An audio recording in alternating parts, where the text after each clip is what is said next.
In this lesson, we're having a look at the selection tool, and in its most basic form, the selection tool functions pretty much just as its name implies. It's used for selecting objects. So if we move it over an object and single click, we select.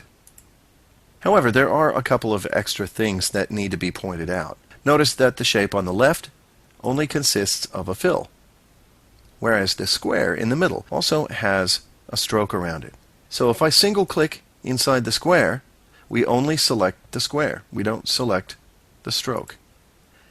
If we click on the stroke, and you can see that we're going to select the stroke because the cursor changes. There's a curve underneath it when we get close. We only select one portion of the stroke. Now this all changes when we double click. So I'll double click inside the square and everything is selected.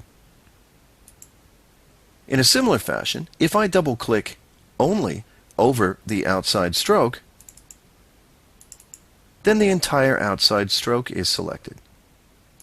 So this way you can accurately select only the portions of an object that you want. You might remember from our earlier discussion on preferences, it's also possible to multiple select. And one way of doing this is by selecting one object and then holding down the Shift key on the keyboard and clicking on another. This is with Flash's default preferences set though.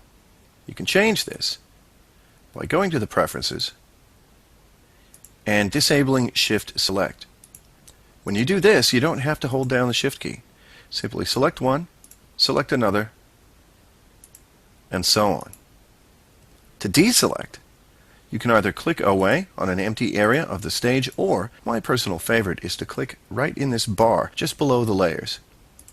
That will deselect everything.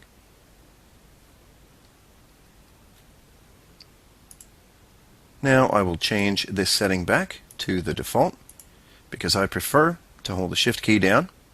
And if you notice that you try to select something and you can't select it, have a look up here in the timeline, in the layers area, and make sure that you haven't inadvertently set lock that layer on.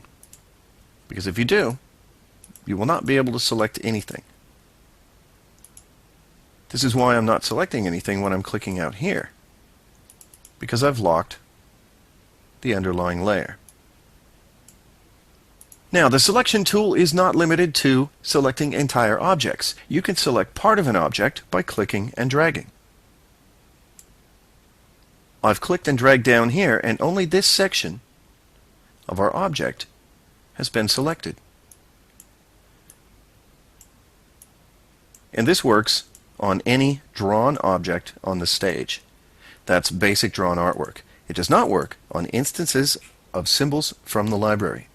As you can see here, as soon as you see the border around here that signifies that that is an instance of a symbol in the library, you cannot partially select it. To do that, you have to double click it and then partially select it. As you can see up here at the top, we are now inside symbol 11. Incidentally, moving between symbols and in and out of them is very easy using the selection tool. Simply double click, as we just saw, to go inside a symbol and edit it directly on the stage. And to return to the next higher level, you don't have to click it up here. You can simply move the cursor away from an object and double click. It does the same thing. It's a lot easier than moving your mouse all the way up here. Okay, so we've now covered selection, multiple selection, and partial selection using the selection tool. Let's now have a look at how we can modify objects using this tool. Well, in its most basic form, you can move objects. Simply click to select them and move. And in actual fact, you don't have to click them first. You can just click and drag. Flash will automatically select the object. And this does not matter what layer it's on. It can be on any layer. As long as that portion of that object is visible, when you click, it will be selected. And you can do the same thing with basic drawn graphics. Remember that I've only single-clicked and selected the fill. I'll undo this, and to select both,